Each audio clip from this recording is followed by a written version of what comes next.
하나님의 말씀은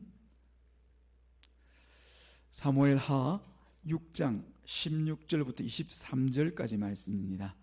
구약성경 472쪽 이하에 있는 사무엘하 6장 16절로 23절까지 말씀 같이 봅니다.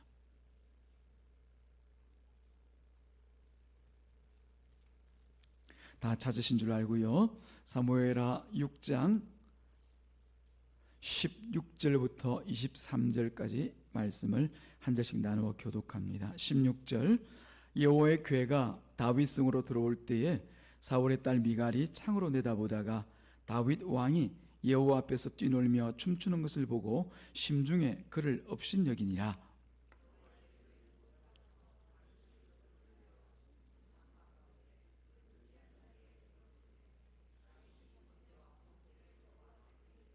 다윗이 번제와 화목제를 드리기를 마치고 만군의 여호와의 이름으로 백성에게 축복하고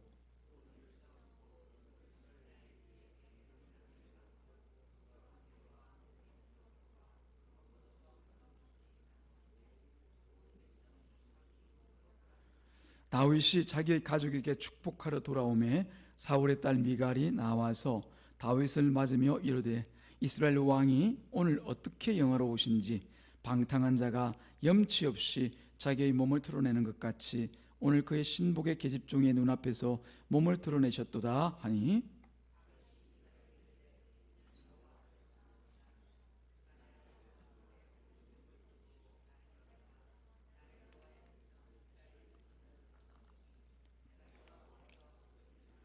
내가 이보다 더 낮아져서 스스로 천하게 보일지라도 내가 말한 바 계집종에게는 내가 높임을 받으리라 한지라. 그러므로 사울의 딸 미갈이 죽는 날까지 그에게 자식이 없으니라. 아멘. 하나님, 오늘도 주님께서 은혜 가운데 우리를 불러 예배하게 하시는 것을 감사합니다. 또 주의 말씀을 듣는 시간입니다. 주님께서 친히 말씀하여 주시고 전하는 자와 또 듣는 이의 그 모든 귀와 입을 통하여서 주님이 전거되어지는 복된 시간이 되게 하여 주옵소서. 감사하신 우리 구주 예수님의 이름으로 기도드리옵나이다. 아멘. 할렐루야. 우리 하나님께서는 자기 백성들이 복으로 충만하기를 원하십니다. 복으로 충만하여서 그 복을 누리면서 살아가기를 소원하시는 것이죠. 영원한 생명의 복, 하나님의 영광으로 줄 수 있는 이 땅의 모든 복들을 이 땅에서 충만해서 살아가기를 원하는 것이죠. 그뿐만 아니라 우리가 영원히 살아가야 될 그 천국의 삶에 있어서도 하나님의 복으로 다 채워지기를 우리 하나님은 그렇게 원하고 계십니다. 그런데 이런 하나님의 마음 가운데 두신 복을 거부하는 사람들도 있죠. 어떤 사람들이겠습니까? 그 대표적인 사람이 하나님이 없다고 여기면서 살아가는 사람들입니다. 그런 사람을 성경에서는 어리석다고 말하고 있는데요, 우리가 잘 아는 시편 14편 1절 말씀에 보면 그런 사람에 대하여서 이렇게 얘기합니다. 어리석은 자는 그의 마음에 이르기를 하나님이 없다 하는도다. 그들은 부패하고 그 행실이 가증하니 선을 행하는 자가 없도다. 여기 보니까 하나님이 없다고 말하는 사람들이 전혀 하나님과 상관이 없는 사람이 아니에요.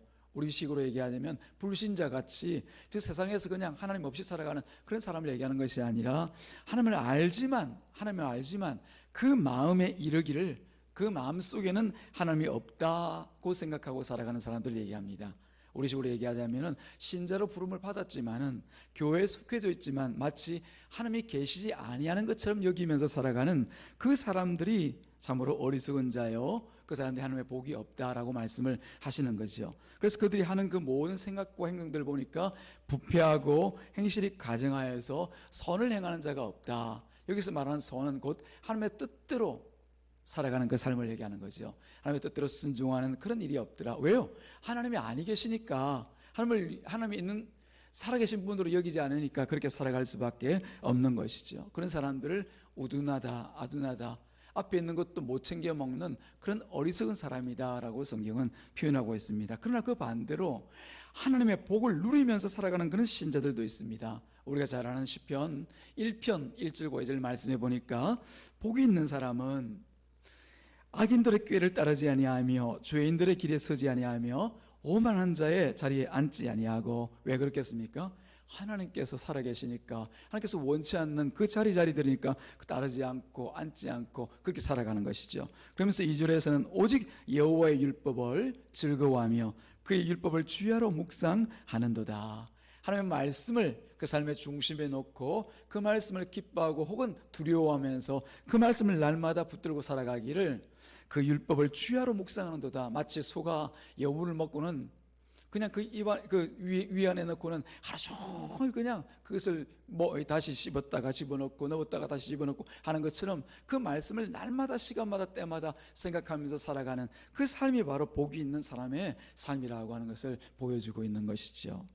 이처럼 하나님께서는 성경에서 복과 저주, 저주와 복, 그 가운데서 날마다 우리가 어느 편을 택하여 살지를 분명하게 보여주고 있습니다. 복이 있는 사람은 이렇고 복이 없이 살아가는 어리석은 사람은 이렇고, 뭐 신명기의 말씀을 제가 굳이 말씀드리지 않는다 할지라도 하나님은 이 양단간에 우리가 설 때 항상 복을 택하여서 복이 있는 그 길로 가기를 원하시는 분이 우리 하나님이십니다.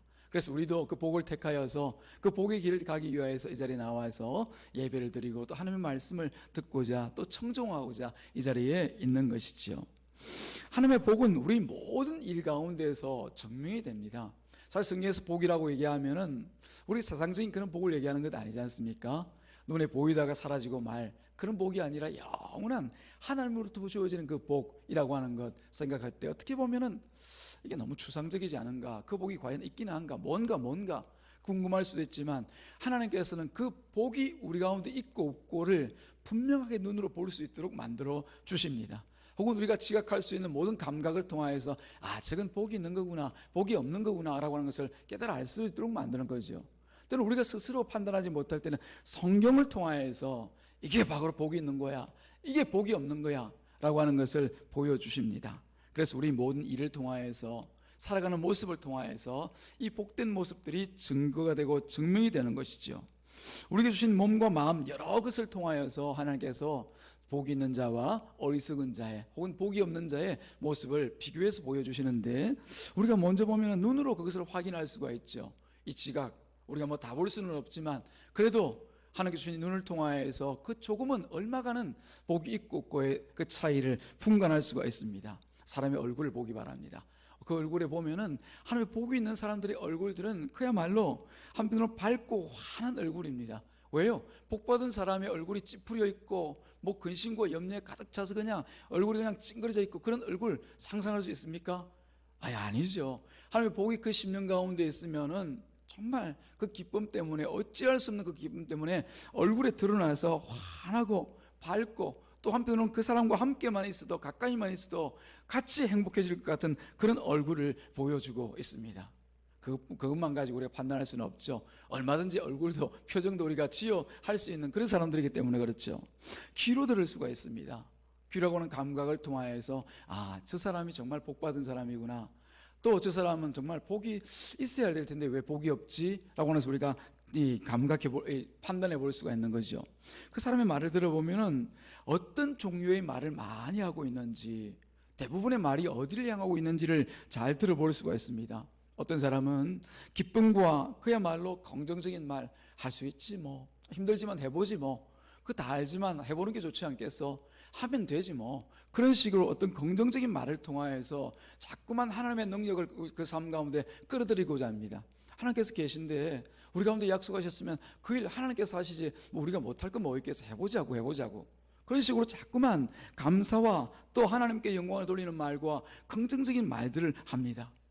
그런 사람들의 말 가운데는 이미 그 가운데 하나님의 복이 들어차 있다는 것을 알 수가 있죠. 그러나 그 반대로 모든 것이 부정적이고 해봐야 뭐해, 그거 하는데 뭐하려고 그래, 그렇게 해서는 안 돼, 그거 해서 뭐하게, 이런 부정적인 말과 또 보면은 불평과 불만과 원망의 말들이 대부분인 사람들이 또 있습니다.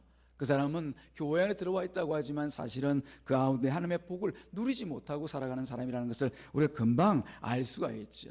그럼 그것만 가지고는 또 안 됩니다. 그 사람이 어떤 행동을 하고 있는지 행동 거지를 또 우리가 한번 살펴보아야 됩니다. 그 삶의 중심이 어디에 있고 그 삶이 어딜 목적을 향해서 방향을 잡아서 가고 있는지를 가만 보게 되어지면 그 태도와 행동들을 통하여서 나타내게 됩니다. 겸손하고 어떤 부분에서 보면 사이가 깊고 그러니까 생각을 못할 부분인데 이런 것까지 생각을 하고 있구나. 어떻게 그렇게 깊게 생각하고 이 일들을 하고 있지? 또 뿐만 아니라 섬김을 받으려 함이 아니라 오히려 섬기라는 주님의 마음을 담아서 섬기려 하고 또 예의 있는 그 행동과 태도를 통하여서 스스로가 자기가 하는 그 행동에 대해서 마음 가운데 기쁨과 자긍심이 있습니다. 이 일을 통하여서 하나님께서 영광 받으실 거야. 그런 일을 통해서 사람들에게 기쁨을 주고 또 즐거움을 주고 행복감을 주는 그런 일들을 그 행동을 통해서 드러낸다는 말이죠. 그렇지 않은 사람들은 마치 자기 위에는 아무것도 없는 사람들처럼 무례하고 자기를 중심으로 행동하면서 자기뿐만 아니라 주변에 있는 사람들에게 상처를 입히면서 살아갑니다. 상처를 줄 뿐만 아니라 스스로도 상처를 입고 그 상처 때문에 날마다 괴로워하고 살아가는 그 삶의 모습을 보이고 있는 거죠. 이런 행동적인 부분에 있어서 분명한 차이가 있는 거죠. 하나님의 말씀을 따라서 복이 가득하고 충만한 사람들이 행하는 그 행동과 그 복을 누리지 못하고 살아가는 사람들의 행동이 같을 수가 없는 것이죠. 제가 비록 세 가지 정도 예를 들어서 말씀을 드리고 있습니다만은 그 사람의 얼굴빛과 그리고 말과 행동 거지라고 하는 이런 부분을 통해서도 우리는 충분히 하나님의 그 복 안에서 복을 누리는 사람인지 혹은 아닌지를 판단해 볼 수가 있는 거죠. 제가 여러분들에게 남을 판단하라고 지금 이 말씀을 드리는 것이 아니라 스스로를 한번 돌아보라고 하는 겁니다. 나를 성찰해 볼 때 나는 과연 내 얼굴빛과 내 말과 내 행동 거지를 통하여서 하나님의 복을 누리고 살아가는 사람인지 혹은 하나님께서 복을 주셨음에도 불구하고 그 복을 누리지 못하고 살아가는 것은 아닌지 스스로가 돌아보라는 말씀입니다. 만약 내가 하나님께서 이 놀라운 복을 주셨음에도 불구하고 내 삶 속에서 드러내지 못하고 있다고 하면은 빨리 그 하나님의 풍성한 복 안으로 들어가야 되겠죠. 회개하는 자리에서 회개하고 또 돌아갈 수 있는 그 자리를 전환점으로 삼아서, 오늘 말씀을 듣는 자리 좋네요. 이 말씀을 들을 때 전환점으로 삼아서 빨리 내가 하나님의 복을 누리면서 사는 삶으로 돌아가야지, 그런 마음 중심으로 돌이키기 위해서 오늘 제가 이런 말씀을 함께 나누고 있는 것입니다. 사랑하는 우리 교우 여러분, 저는 우리 교우들이 하나님의 복을 좀 마음껏 그렇게 누리면서 살아가기를 바라고 원합니다. 소원합니다. 처음부터 제 소원이 그렇습니다. 여러분들에게 여러분들에게 늘 마음 가운데 기도하는 기도의 제목들도 사랑하는 우리 교우들이 정말 세상에서는 비록 조금 가난하게 보인다 할지라도, 세상에서는 그렇게 큰 이름은 가지지 않는다 하더라도 하나님의 복이 날마다 더하여져서 저 가정가정마다 하나님의 복으로 넘치는 그런 삶을 살기를 원합니다. 그게 저의 마음입니다. 아마 여러분의 마음도 똑같으시겠죠. 같이 교우들을 위해서, 교회를 위해서, 혹은 저희 가정을 위해서나, 오늘도 우리 장로님 기도하셨지만 기도하실 때마다 아마 서로 간에 그런 하나님의 복이 마음껏 넘치기를 원하여서 아마 함께 식구로 살아가는 것 아닌가 합니다. 그런데 그 복을 누릴 뿐만 아니라 더욱 내가 받은 복을 또 마음껏 표현하고 또 나누는 그런 풍성한 교회가 되기를 소망합니다. 왜냐하면 복은 그냥 자기만 누리라고 주시는 것이 아니거든요.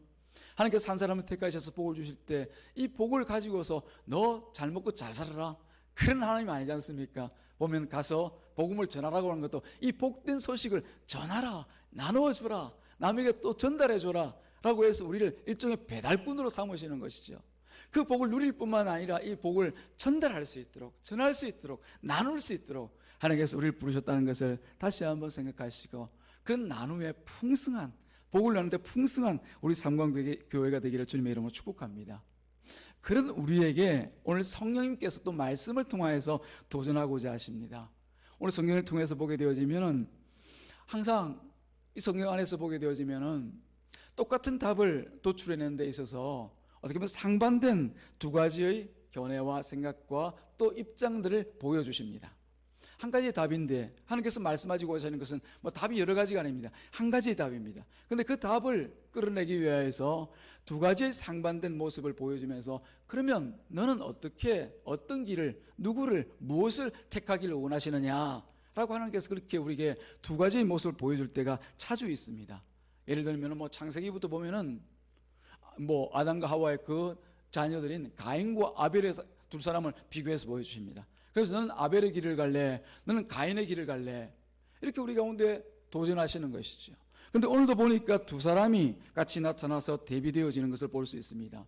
이 두 사람은 같은 지붕 아래 살고 또 같은 밥을 먹는 한 식구입니다. 한솥밥을 먹는, 같은 지붕에서 같은 이불을 덮고 또 같이 모든 슬픔과 애원들을 나누면서 살아가는, 멀리 떨어져 있는, 한 사람은 대한민국에 있고 한 사람은 저 아프리카에 있는, 혹은 저 미국 땅에 있는 그런 사람들이 아니라 그저 가까운 곳에서 같은 시간과 공간들을 나누고 어떻게 보면 같은 환경 안에서 같은 것들을 누리면서 살아가는 그 두 사람입니다. 식구죠, 식구. 한마디로 식구. 식구인 이 다윗과 미갈, 이 두 사람이 같은 시간 같은 일 앞에서 어떤 얼굴과 어떤 말과 어떤 행동 거지를 보이는지를 성경을 통해서 지금 말씀하고 있단 말입니다. 그래서 우리에게 요구하는 것은 무엇이겠습니까? 이 두 사람에게 나타난 이 말과 행동과 그리고 그들의 마음 중심 가운데 너희들은 뭘 선택할래? 라는 것이 하나님의 뜻입니다. 그냥 그렇지 알았지 라고 지나가는 것이 아니라 너희들이 선택하여 갈 길은 어떤 길인지를 너희들이 선택하고 그 길 가라 라고 하는 것이 바로 하나님의 뜻인 것이죠. 오늘 본문 여러분들이 잘 아는 본문입니다만은 제가 부연해서 그 과정들을 조금 설명을 드리면 이렇습니다.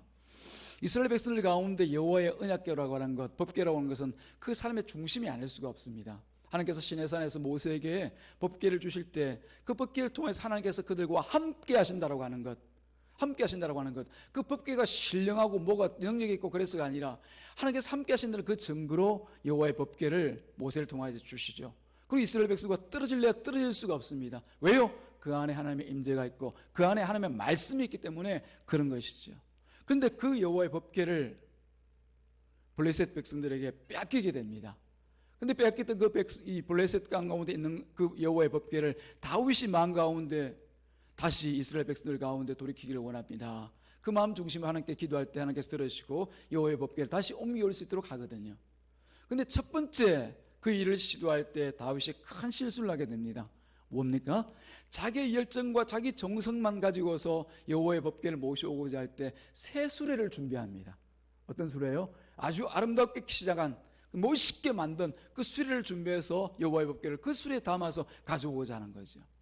그런데 하나님께서는 결코 하나님의 법궤는 수레나 이런 이동수단에 의해서 옮기라고 말씀하지 않으셨어요. 오직 하나님의 말씀 맡은 하나님 앞에 세워서 제사드리는 제사장들의 어깨에 메어서 옮기라 그렇게 말씀을 하셨어요. 그런데 그 말씀을 무시하고 자기 정성을 다하여서 그저 수레에 옮기게 되는 거죠. 그때 하나님께서 수리를 옮기고 있던 우사라고 하는 사람을 치심으로 그 자리가 완전히 축제의 자리가 되어야 되는데도 불구하고 그 자리가 슬픔과 애통과 고통의 자리가 되어지는 것이죠. 저주의 자리가 되는 것이죠. 이런 한 번의 실패를 겪은 다윗이 또 마음 가운데 이 여호와의 법궤를 옮겨와야 되는데 그 마음 가운데 마음의 소망을 가지고 있을 때 하나님께서 드디어 허락을 하십니다. 어떻게 허락하십니까? 법궤를 모셔두었던 오벳 에돔의 집이 석 달 동안 있음에도 불구하고 그 집에 재앙이 드는 것이 아니라 저주가 드는 것이 아니라 복을 받는 모습을 보고 아, 하나님께서 이제 사인을 주셨구나. 하나님께서 이제 이 일을 하라고 하시는구나. 영적으로 민감한 거죠. 그 집안이 잘 되는 것을 보고 하나님께서 이제 이 여호와의 법궤를 옮기라고 사인을 주시는구나 생각하고 다윗이 하나님께 기도하고 이제 그 여호와를 옮기는 과정이에요. 한 번의 실패를 통하여서 얼마나 크게 하나님 앞에 낙심과 두려움이 있었겠습니까? 근데 하나님께서 절치부심 이제 다윗의 마음을 아시고 그것을 허락하셨단 말이죠. 그 허락하심만 생각하고도 다윗은 벌써 마음이 들뜹니다. 뭐 때문에요? 기쁨과 즐거움으로 하나님의 법궤를 빨리 옮겨와야지 그런 마음으로. 이제는 그러나 예전처럼 그렇게 하지 않습니다. 그 하나님의 법을 정확하게 말씀을 그대로 적용하여서 제사장들을 보내고 그 제사장들이 옮길 때마다 하나님 앞에 예배를 드리고 하는 그 과정을 통하여서 말씀대로 그 모든 것들을 행하여 예루살렘 성으로 옮기고 있습니다. 진정 이스라엘 백성의 염원을 하나님께서 허락하셔서 온 이스라엘 백성들이 합력해서 그 언약궤를 옮겨가고 있단 말입니다. 이때 다윗의 얼굴과 그 말과 행동 거지가 어떠한지 여러분 한번 상상해 보십시오. 멀리 상상할 필요도 없습니다. 성경에 그대로 기록되어져 있습니다. 다윗은 먼저 14절에서 보는 것과 같이 그 얼굴빛이 그저 기쁨으로 지금 충만합니다. 그 얼굴만이 아니라 온 몸과 온 마음이 충만해서 어쩌지를 못하고 온 힘을 다해서 춤을 추고 있습니다. 여러분 읽지 않았지만 제가 14절 말씀을 제가 읽어드리겠습니다. 다윗이 여호와 앞에서 힘을 다하여 춤을 추는데 그때 다윗의 배 에봇을 입었더라. 하늘 앞에 나와서 춤을 추는데 그 얼굴이 어땠을까요? 막 찡그리면서 고통스러워하면서 억지로 하는 것처럼 막 춤을 췄을까요? 아니죠. 그야말로 온 얼굴이 달아올라 가지고 기쁨으로 즐거움으로 하나님을 향하여서 춤을 추는 그 기쁨이 그 자리에서 그대로 드러나 있는 것이죠. 하나님께서 허락하신 일이 하나님께서 허락하신 그 뜻대로 진행되어 가자 하나님 앞에서 스스로 광대가 되기로 작정하고 기쁨을 표현하고 있습니다. 그 당시 유대인들, 우리나라도 비슷한 풍습들이 있지만 이스라엘 백성들에게는 잔치가 되어지면은 잔치 흥을 돋우기 위해서 이 돈 주고 광대들을 부릅니다. 예, 집에서 즐겁게 막 놀고 그 흥을 돋울 수 있는 그런 일종의 예능인들을 불러가지고 그 앞에서 흥을 돋우는 거죠. 돈을 받고 광대들은 슬프든 기쁘든 어쨌든 그 자리에서 춤을 추게 되어져 있습니다. 제일 앞자리에 나가가지고 사람들의 흥을 돋우기 위해서 막 박수치면서 그 일을 한단 말이죠. 근데 그 일을 남에게 맡기지 않고 자기 자신에게 기쁨이 넘치니까 이 다윗 스스로가 광대와 같이 가장 앞자리에 가서 그 자리에서 춤을 추고 하나님을 향하여서 막 자신의 마음을 표현하고 있단 말입니다. 그 벌거진 얼굴을 여러분 한번 생각해 보십시오. 그 기쁨으로 막 그냥 환해진 그 다윗의 얼굴을 여러분 한번 상상해 보시기 바랍니다. 하나님 복 앞에서 그처럼 표현을 하고 있습니다. 다윗의 또 말은 어떻습니까? 이 사람의 말이 15절에 표현되어 있는데요, 15절 말씀 같이 한번 읽어보겠습니다. 15절 시작. 다윗과 온 이스라엘 족속이 즐거이 환호하며 나팔을 불고 여호와의 궤를 메우니라. 무슨 말을 했는지 나와 있지 않는데요, 환호라고 하는 말이 바로 그 말입니다. 환호는 그냥 뭉뚱그려서 환호라고 얘기하고 있지만 이 환호를 통해서 드러나는 말들은 어떤 말이냐면 이스라엘 백성이 흔히 하나님께서 행하시는 일들을 볼 때 하는 말이 있습니다. 그 말이 어떤 말입니까? 할렐루야 할렐루야 할렐루야, 하나님께서 이 일을 행하셨도다, 찬양받기 올라옵다 하신 하나님, 그 하나님을 찬양합니다 박수치면서 할렐루야 하는 거죠. 이것이 서로 입술 가운데 그냥 뭉뚱그려지니까 그 자리에서 큰 소리를 울리니까 무슨 말인지는 알아들을 수 없을지 모르지만은 그 말이 환호 소리로 들려지게 되는 거예요. 다윗뿐만 아니라 모든 백성들이 환호하며 기뻐서 큰 소리로 부르짖음으로 하나님의 영광 가운데 나아가고 있는 것을 볼 수가 있는 거죠. 다윗의 말 다른 말이 아닙니다. 하나님께서 우리와 함께 하십니다. 하나님의 영광이 크십니다. 그래서 우리는 하나님을 노래하고 춤출 수밖에 없습니다. 할렐루야 할렐루야 할렐루야 아멘 아멘 아멘, 그 소리로 지금 환호하고 있는 거예요. 그리고 그 반응, 그 행동은 어떤지 우리가 한번 살펴보십시다. 보니까 다른 건 몰라도 지금 자기의 소유를 아낌없이 내어놓고 있네요. 아낌없이. 18절 하반절에 보니까 이렇게 기록되어져 있습니다. 18절 만군의 여호와의 이름으로 백성에게 축복하고. 축복이라는 말은 그 말 그대로입니다. 복을 빌고 복을 나누는 것을 얘기하죠. 이웃에게 하나님의 이름으로, 자기 영광을 위해서가 아닙니다. 하나님의 이름으로 축복하고 그 모든 것을 내어드리고 있다는 말입니다. 자기 창고를 열어서, 그리고 자기 옥합을 깨뜨려서 하나님께 드리고 이웃에게 나누고 있습니다. 하나님께서는 번제와 화목제를 통하여서 하나님께 극진하게 올려드리고, 또 자기 창고를 열어서는 사람들에게 각양의 것들로 그들의 손에 쥐어줍니다. 이게 하나님의 기쁨입니다. 이게 제 마음입니다. 하나님께서 영광을 받으셔서 그렇게 표현을 하고 있는 것이죠. 우리가 18절 19절 말씀을 같이 한번 읽어보시기 바랍니다. 자, 같이 18절 19절 시작. 다윗이 번제와 화목제 드리기를 마치고 만군의 여호와의 이름으로 백성에게 축복하고. 19절 같이 읽어주십시오. 19절 시작.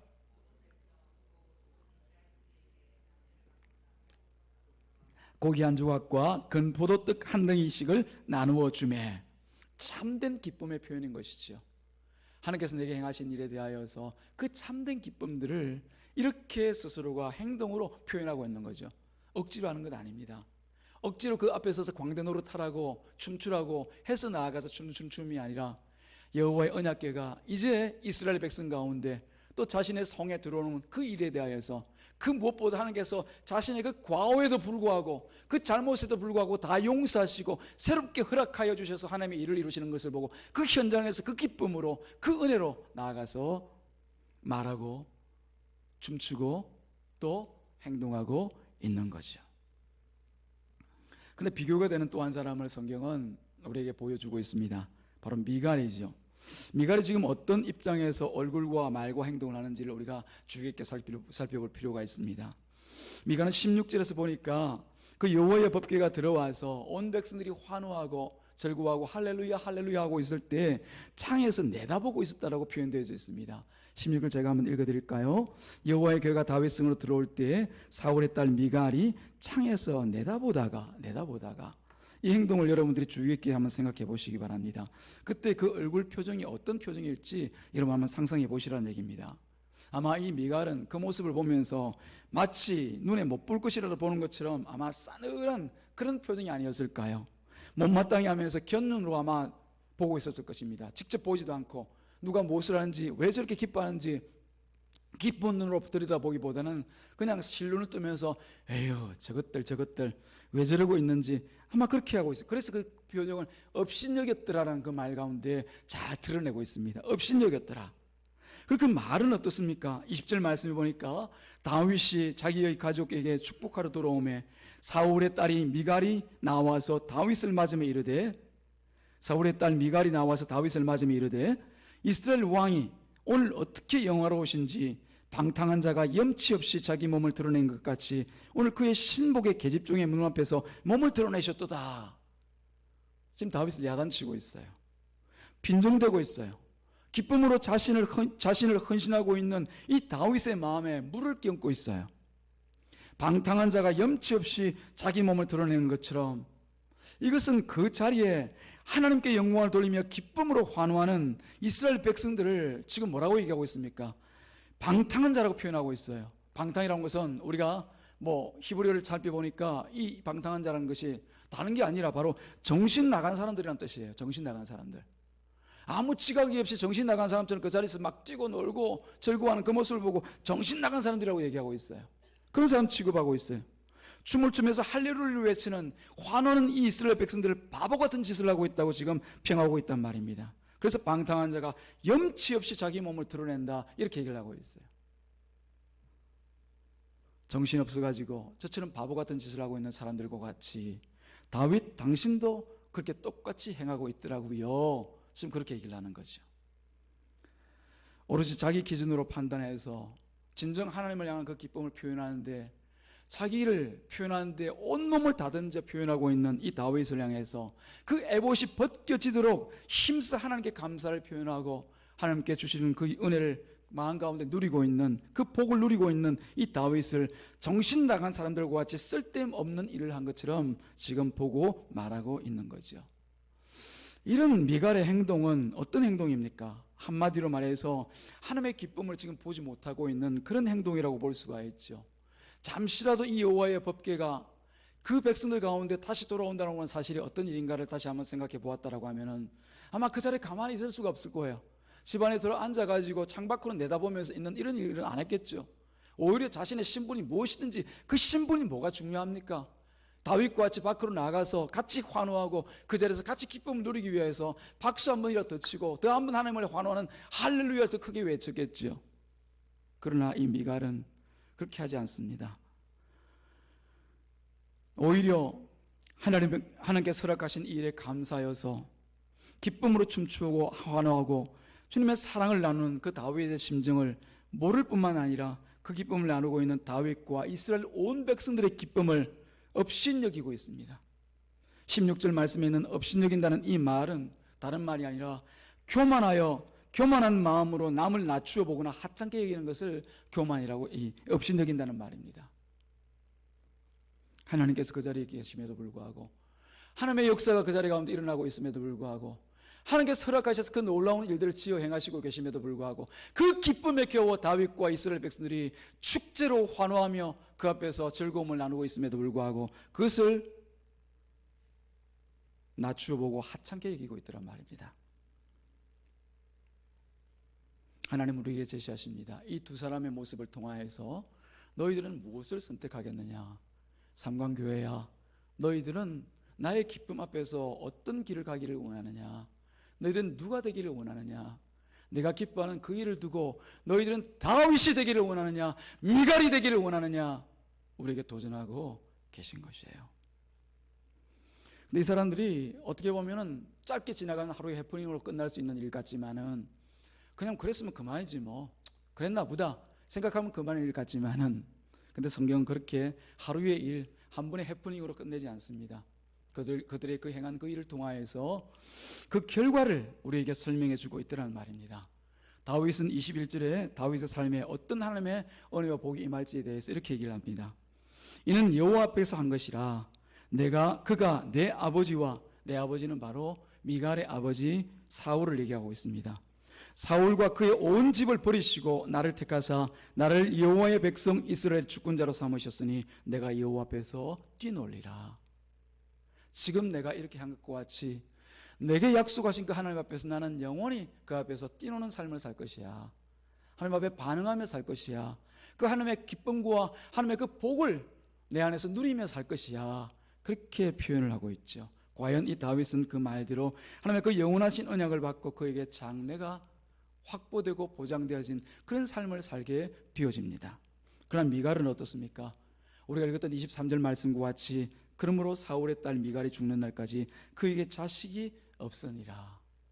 자식이 없다는 단순한 사실로 끝나는 것이 아니라 이것은 그에게 장래가 끊어지고 막혔다는 것을 표현하고 있는 것이죠. 미래가 없다는 얘기입니다. 하나님으로부터 끊어졌다는 얘기죠. 같은 집에 살던 두 사람입니다. 한솥밥을 먹고 한 집에서 한 지붕을 이고 살던 두 사람입니다.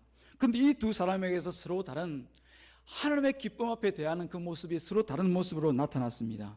성경은 우리가 따라야 할 그 삶의 중심을 이 둘 중에서 다시 한번 선택하게 하십니다. 왜 성경이 쓸데없이 이런 이야기들을 기록해 놓았을까요? 절대 그럴 일은 없죠. 분명히 주님 몸된 교회마다 이 말씀을 읽을 터인데 읽을 때마다 나눌 때마다 너희들이 택할 길, 너희들이 가야 될 길 이 둘 중에서 선택하라라고 하는 것이죠. 여러분들은 어떤 길을 선택하시겠습니까? 어떤 미래와 장래를 원하십니까? 여기서 우리가 말씀을 마무리하기 전에 한 가지 더 살펴볼 것은 그런 차이가 왜 났느냐라고 하는 거죠. 다윗은 고난의 사람이라고도 부르기에 우리가 전혀 지나치지 않습니다. 많은 고난과 고통을 겪은 사람이죠. 어릴 때부터 어떻게 보면 전쟁터에서 그 삶을 시작해서 끝날 때까지 어떻게 보면 전쟁과 같은 삶을 살았던 사람이라고 볼 수가 있습니다. 심지어 자기의 장인에게도 죽임을 죽이려고 하는 그 장인을 피해서 도망가는 세월들이 짧지 않은 시간들이 있었습니다. 그뿐 아니라 왕이 되고 난 뒤에도 블레셋과의 전쟁, 수많은 전쟁들을 통하여서 생명이 왔다 갔다 하는 그런 위험과 고난들을 겪으면서 살았던 사람이 이 다윗입니다. 그러나 다윗은 알고 있습니다. 그 모든 고난 중에 단 하나라도 하나님의 뜻 아닌 것 없었다는 사실을 알고 있습니다. 그래서 그 고난과 고통을 차라리 없애주셨으면 좋을 것 같은데 우리 같은 원망할 만도 하죠.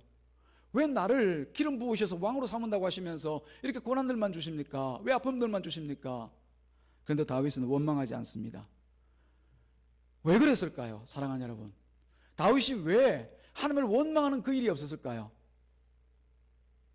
이게 바로 다윗이 지금 여호와 하나님 앞에 춤추고 하나님께서 주시고자 하신 그 기쁨을 누리고 복을 받아 살아가는 그 비결과 이유라고 볼 수가 있습니다.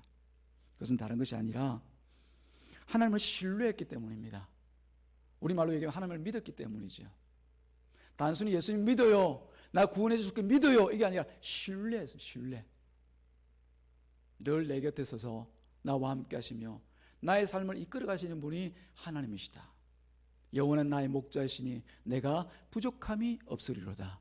그가 나를 푸른 초장에 누이시며 쉴 만한 물가로 인도하시는도다. 그 하나님을 신뢰하고 살았던 거예요.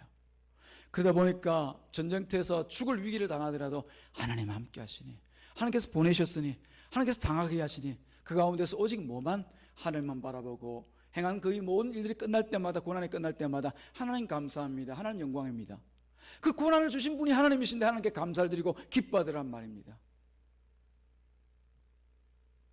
그게 바로 이 다윗을 다윗되게 만들었던 것이죠. 우린 자주 그런 다윗의 모습을 잊고 살아가기도 합니다. 우리가 시편 14편에서 우리가 아까 함께 나눴던 것 같이 우리가 하나님을 모르는 사람 아니잖아요. 하나님은 이미 잘, 어떻게 보면 속된 말이지만 귀에 못이 박히도록 들어서 알고 있는 사람입니다만은 그 마음에 하나님이 없다 하는 어리석은 사람과 같이 너무나 쉽게 어리석은 길 가운데 가는 우리들의 모습이 나타나 있지 않습니까? 다윗은 그런 어리석은 사람의 길을 거부하였습니다. 어찌하였건 하나님께서 나와 함께 하심을 믿고 신뢰하며 그 모든 일에 하나님의 뜻이 계시고 하나님의 행하심이 계시고 하나님의 역사가 있을 것을 아시고 영광 받으실 그 하나님 앞에 그 기쁨을 함께 누리는 것을 복으로 삼고 살았던 사람이 바로 이 다윗이에요. 다윗이 갔던 길이에요. 미갈도 어떻게 보면 인생의 큰 어려움들을 심히 겪었던 사람 중에 한 사람입니다. 공주라고 하니까 그냥 화초같이 집안에서 그냥 좋은 거 다 누리고 사는 철없는 사람이 아니었습니다. 왜 제가 이런 말을 하냐면 이 미갈이라고 하는 사람도 결혼을 3번을 했던 사람입니다.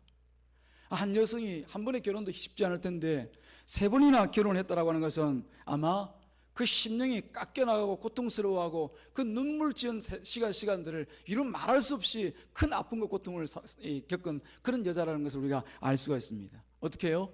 처음에 즐거운 마음으로 다윗과 결혼을 합니다.